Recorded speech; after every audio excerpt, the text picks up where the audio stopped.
Le Ramada Encore Genève, ainsi que son bar et restaurant The Hub, vous accueillent du lundi au vendredi autour de plats et cocktails savoureux. Bonjour et bienvenue à l'invité de Thierry Di, mais nous avons le plaisir d'accueillir aujourd'hui Monsieur Éric Blanchard. Bonjour Monsieur Blanchard. Bonjour monsieur. On dit que d'après une certaine étude, apparemment 60% des acquisitions sont des échecs. Oui, Qu'est-ce qui justifie par exemple ce nombre-là? en fait, c'est énorme, c'est effectivement énorme. Il y a quelques raisons très très simples qu'on peut aller chercher pour expliquer ces statistiques étonnantes. La première, en fait, elles tiennent toutes au processus d'acquisition, à l'ensemble du processus d'acquisition. La première chose, c'est que le processus d'acquisition devrait être un processus continu, qui commence idéalement par la stratégie, qui se poursuit par la transaction et qui s'achève ensuite par l'intégration, la mise en œuvre et qui est mesuré par des reportings. En réalité, qu'est-ce qu'on va observer? On va observer que on a des intervenants très souvent externes à l'entreprise, c'est-à-dire qui ne connaissent pas la vie de l'entreprise de l'intérieur.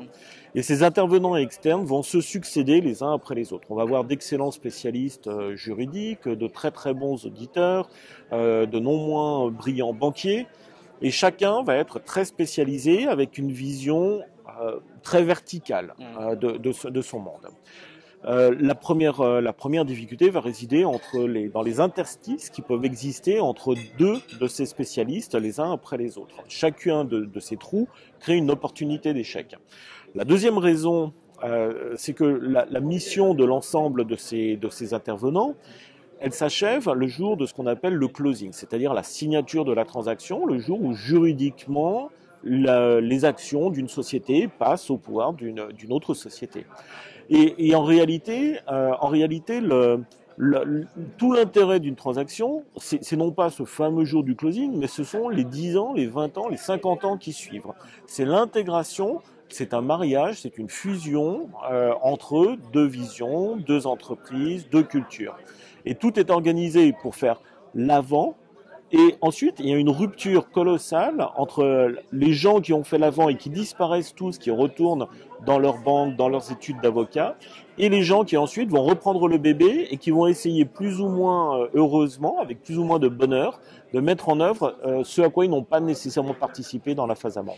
Mais est-ce que quelque part, ce n'est pas aussi normal qu'il y ait cet échec parce que prendre deux cultures d'entreprise avec deux grosses entreprises, des maîtres ensemble, c'est quand même voué à l'échec quelque part. Alors, c'est pas nécessairement voué à l'échec. Il y a des mariages interculturels ou interethniques dans la vie des personnes qui fonctionnent heureusement de façon merveilleuse. Et tout l'art, toute la complexité, c'est à la fois d'être conscient justement de ces difficultés, d'utiliser toute la partie amont, toute la phase amont de la transaction, c'est-à-dire la découverte de l'autre, qui dans le jargon financier s'appelle les due diligence, pour pouvoir justement trouver tous les points qu'il va falloir mettre sous contrôle, préparer toute la partie post-acquisition avant même la signature de la transaction, de manière à ce que le mariage ait le plus de chances de fonctionner. Alors, on a vu par exemple des cas bien spécifiques où il y a deux grosses entreprises qui se mettent ensemble, mais après qui se font de la concurrence. Tout à fait.